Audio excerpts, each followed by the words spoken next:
Oke, Assalamualaikum warahmatullahi wabarakatuh.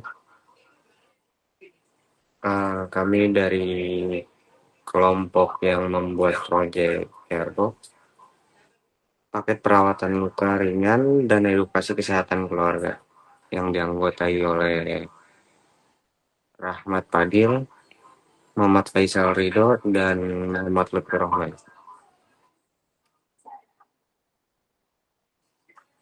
Di sini ada WR. Airbox membantu keluarga lebih siap menghadapi luka ringan dengan alat yang praktis dan eduktif. Di sini ada Y, banyak orang belum siap saat terjadi luka ringan, P3K sering tidak lengkap, dan penggunaan ragu menggunakan alat dengan benar. Lalu di sini ada What, Carebox adalah dompet first aid kit berisi perlengkapan luka ringan, panduan cetak, dan QR edukasi. Lalu di sini ada How, Carebox dijual sebagai paket utama, refill pack, dan paket komunitas melalui promosi digital serta aktivitas kampus. Tujuan utama Carebox adalah membuat pertolongan awal terasa lebih siap, sederhana, dan tidak menakutkan bagi pengguna awam. Lalu di sini ada problem atau opportunity. Masalah utama bukan hanya ketersediaan alat, tetapi juga kesiapan penggunaan ketika luka ringan terjadi. Di sini ada aspek menjadi 5, yaitu ada konteks, akar masalah, alternatif saat ini, kekurangan alternatif, lalu dampak pelanggan. Lalu di sini ada temuan dari bagian konteks, luka ringan terjadi di rumah, kampus, tempat kerja, olahraga, dan perjalanan. Lalu di sini ada akar masalah, perlengkapan P3K tidak lengkap, tidak rapi, dan penggunaan kurang paham cara pemakaian. Lalu di sini ada alternatif saat ini, membeli alat satu persatu, pencarian informasi internet, atau menunggu bantuan orang lain. Lalu di sana ada kekurangan alternatif, ribet, informasi tidak terstruktur, dan tidak selalu higienis. Lalu di sini ada dampak pelanggan, ada panik, takut salah, kurang percaya diri, dan khawatir luka menjadi lebih buruk. Dari temuan yang sudah diajukan kepada masyarakat, di sini ditemukan bahwa pernah bingung rawat luka dengan target persen yaitu 90%. Lalu P3K tidak lengkap sekitar 60%. Peluang Carebox muncul karena pasar membutuhkan paket alat yang siap pakai sekaligus panduan penggunaan yang singkat dan jelas.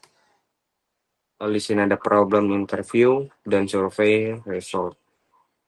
Validasi awal dilakukan dengan survei kecil kepada 10 responden potensial. Di sini responden adalah 10 orang, butuh panduan luka dengan 100%, tertarik Carebox dengan 100%. Insight utama, hasil survei menunjukkan mayoritas responden pernah bingung menangani luka ringan, merasa perlengkapan P3K tidak sekitar, mereka belum lengkap, dan menyebut positif ide Carebox sebagai paket yang lebih rapi serta mudah digunakan. Pada submit akhir, lampiran bukti dokumentasi survei dan grafik hasil konsioner sebagai pendukung validasi massal.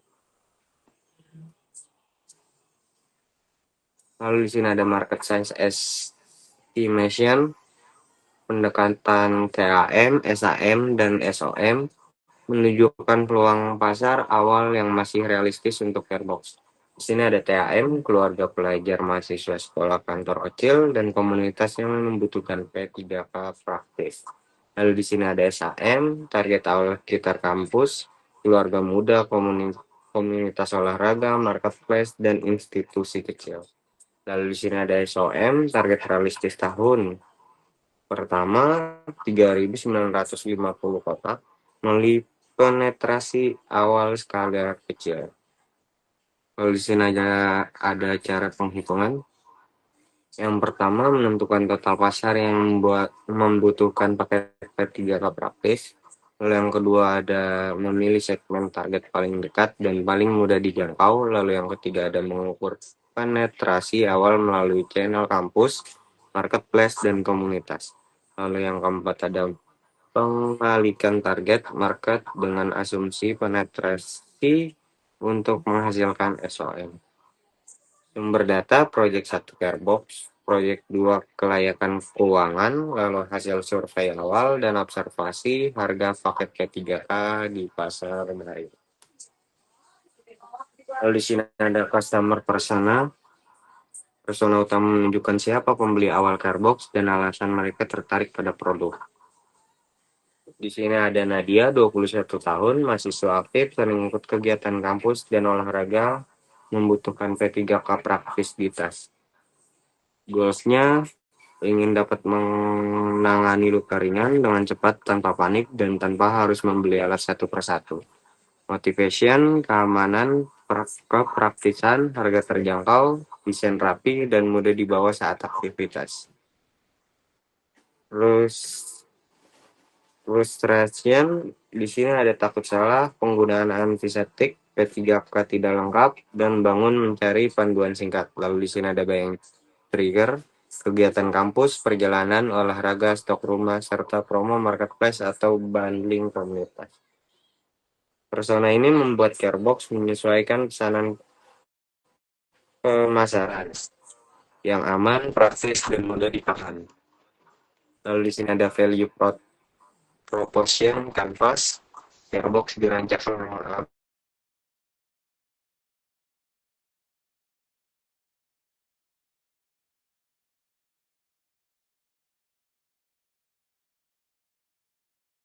agar cocok dengan pains dan gains yang paling sering dirasakan pelanggan.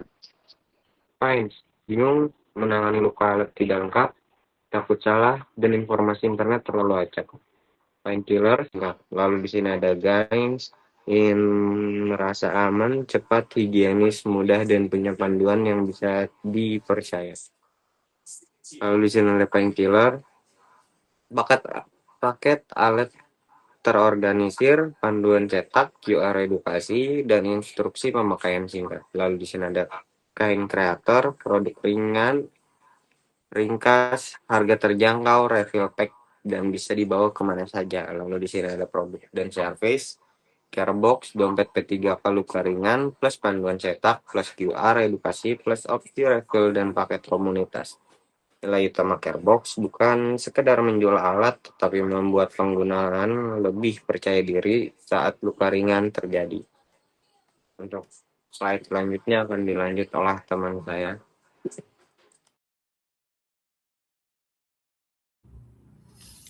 Baik, di sini saya akan melanjutkan rekan saya. Carebox adalah solusi produksi dan edukasi yang dibuat praktis untuk aktivitas sehari-hari.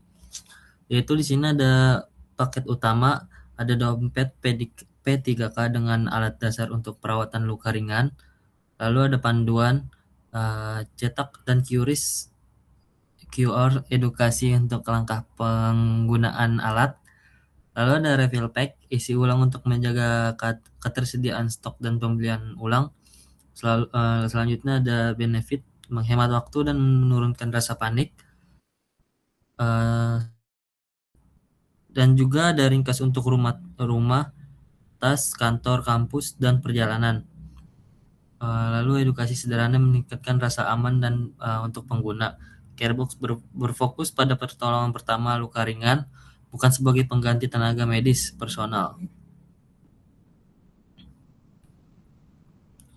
Selanjutnya di sini ada compensation analysis. Di sini keunggulan Carebox muncul dari kombinasi kelengkapan, kemudahan dan edukasi. Untuk isi paket itu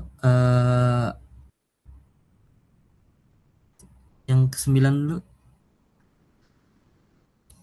Di sini ada isi paket, kriterianya ada isi paket, ada panduan kemudahan di bawah, harga awal dan reps order. Di sini terdapat misalnya tuh ada isi paket lengkap yang paling atas, lengkap dan terkurasi. P3K-nya itu biasa, yaitu sedang, beli satuan itu tergantung, terus ada cari internet tidak ada. bawahnya itu ada panduan, kriterianya, terus di carebox-nya itu ada cetak QR, terus P3K-nya biasa itu terbatas, lalu beli satuan itu tidak ada, kalau cari internet ada tapi diajak. Selanjutnya ada kemudahan dibawa, lalu carebox-nya itu ringkas. P3K-nya itu biasa bervariasi, beli satuan itu kurang praktis. Kalau cari di internet itu tidak relevan. Lalu ada harga awal itu di carebox-nya itu 49.000, P3K-nya biasa itu bervariasi, terus beli satuan bisa lebih mahal. Kalau cari internet itu gratis. Lalu kalau representational order, carebox-nya itu refill pack, P3K yang biasa itu jarang, terus beli satuannya itu per item, cari internet itu tidak ada. Itu nanti ada siap pakai ya, lalu ada panduan juga bisa diklik A juga, iya iya juga gitu. Next. Lalu di sini ada line canvas. Line canvas itu di sini ada problem. P3K tidak lengkap, bingung merawat luka, takut salah gitu. Solusinya itu carebox panduan cetak, QR, edukasi, refill pack, unique value, paket luka ringan siap pakai plus edukasi singkat, terus fire advantage, validasi survei dan kebutuhan edukasi keluarga. Lalu ada customer segment, mahasiswa, keluarga, sekolah, kantor, komunitas olahraga.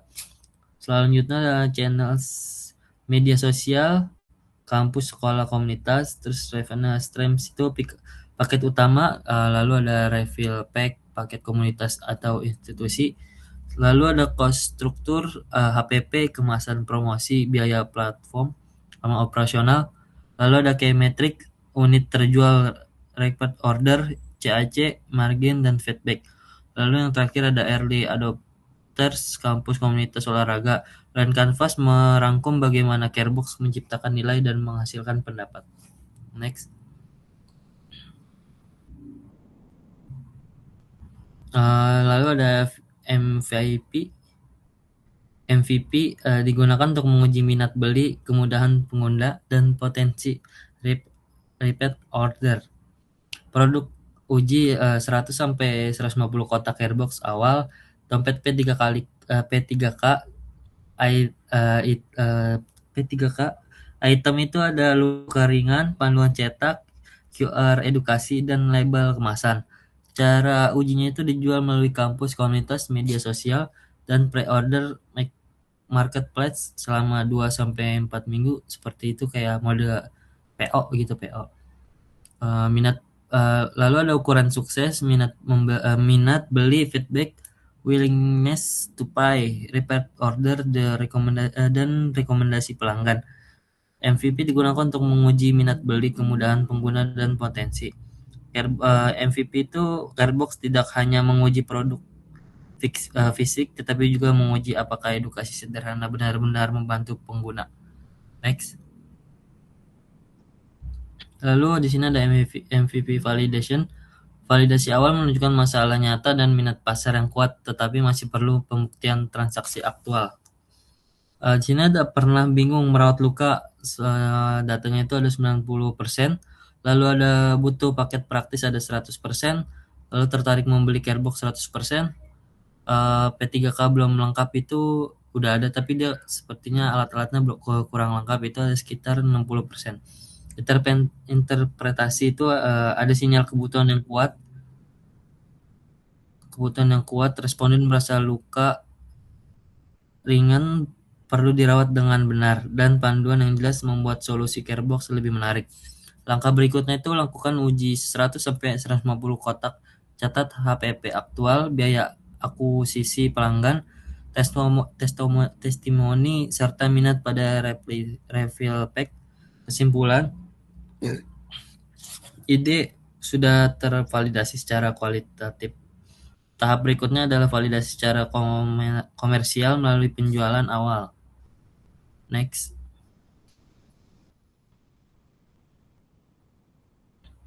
Baik, di sini ada sales plan, rencana penjualan disusun agar sesuai dengan target forecast.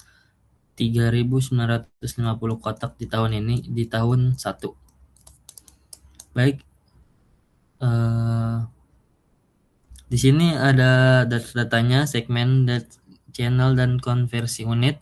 Lalu di unit tahun 1 itu ada sekitar 3.950, sama leads-nya itu ada 16.800. Next.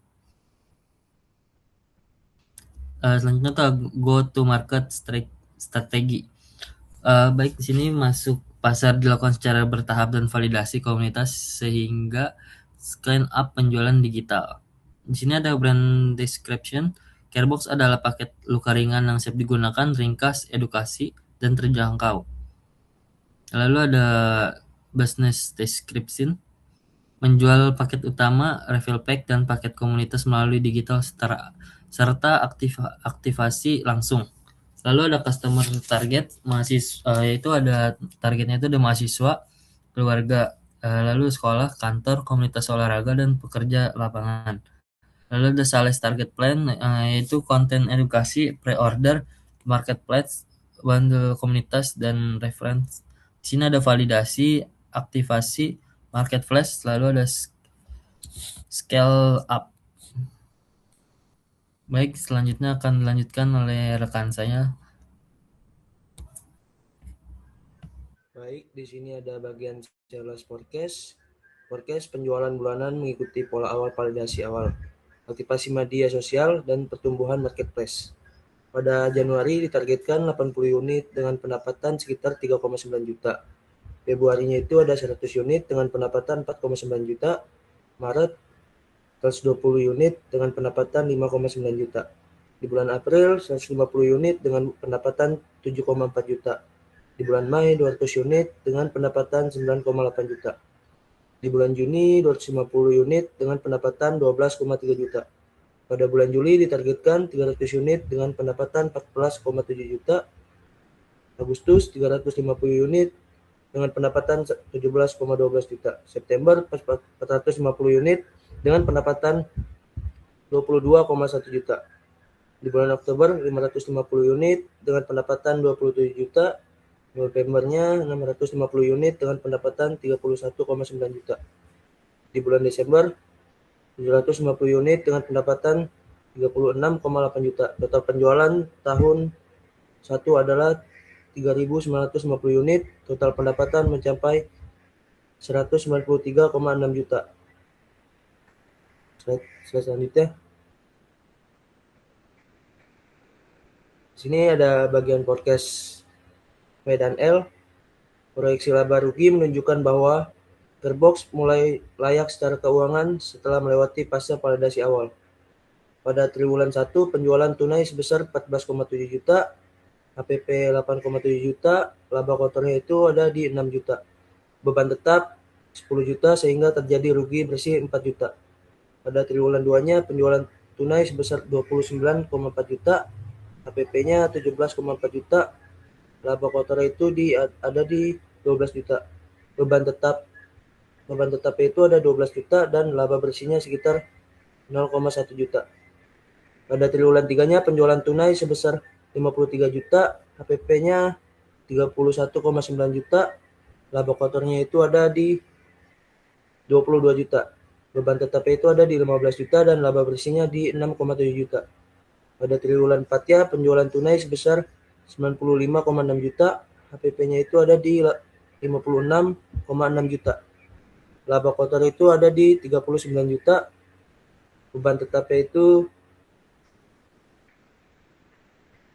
ada di 18 juta dan laba bersihnya itu ada 20,2 juta. Secara total penjualan tunai tahun 1 adalah 193,6 juta. HPP-nya itu ada di 114,6 juta. Laba kotornya itu ada di 79 juta. Beban tetapnya itu ada di 56,1 juta dan laba bersihnya itu ada di 23 juta. Dengan demikian, Carebox diproyeksikan mengalami rugi kecil pada triwulan 1, lalu berbalik positif dan menutup tahun 1 dengan laba bersih 23 juta. Selanjutnya, sini ada di bagian break-even analis. Analis titik impas digunakan untuk mengukur batas minimum penjualan agar usaha tidak merugi. Harga jual rata-ratanya itu adalah 49.000 unit per unit. Biaya rata-rata per unit atau HPP adalah 29.000. Dengan selisih tersebut, margin laba kotor adalah 40,8%. Biaya tetap per tahun diproyeksikan sebesar 56.000. Berdasarkan perhitungan tersebut, penjualan untuk mencapai titik impas adalah 137.000 atau setara dengan 2.803 kotak. Sementara itu, proyeksi penjualan tahun 1 adalah 3.950 kotak, artinya proyeksi penjualan berada di 1.147 kotak di atas titik impas dan memberikan margin pengaman sekitar 40,9%. Selanjutnya, di sini ada bagian financial projection. Proyeksi 5 tahun menunjukkan pertumbuhan yang sehat melalui kenaikan unit dan pengendalian biaya. Pada tahun 1, pendapatan proyeksikan sebesar 193,6 juta dengan EBITDA 23 juta. Pada tahun kedua itu pendapatan diproyeksikan meningkat menjadi 243,9 juta dengan EBITDA 39,3 juta. Pada tahun ketiganya itu pendapatan menjadi 307,3 juta dengan EBITDA-nya itu 61,1 juta. Pada tahun keempat pendapatan menjadi 387,2 juta dengan EBITDA-nya itu 89,9 juta. Pada tahun kelima pendapatan mencapai 487,9 juta, EBITDA-nya itu 127,9 juta dan jumlah penjualan mencapai 8.191 kotak. Asumsi pertumbuhan yang digunakan adalah unit meningkat 20% per tahun, harga meningkat 5% per tahun, HPP-nya juga meningkat 4% dan beban meningkat 10% per tahun. Selanjutnya, di sini ada bagian unit ekonomi. Unit ekonomi menunjukkan seberapa sehat modal bisnis Carbox pada setiap kotak yang terjual. Harga jual setiap kotak adalah 49.000, HPP-nya per kotak adalah 29.000. Dengan demikian, laba kotor per kotak adalah 20.000 dan marginnya itu sebesar 40,8%. Biaya operasionalnya per unit diperkirakan sebesar 14.000 sehingga margin bersih adalah 11,9%. Makna bisnisnya adalah setiap kotak Carbox memberikan kontribusi 20.000 sebelumnya biaya tetap dan estimasi laba operasional 5.000 per unit pada tahun ke-1. Prioritas utama kami adalah menjaga HPP di bawah 29.000 dan mendorong pembelian ulang melalui refill pack serta paket komunitas. Selanjutnya,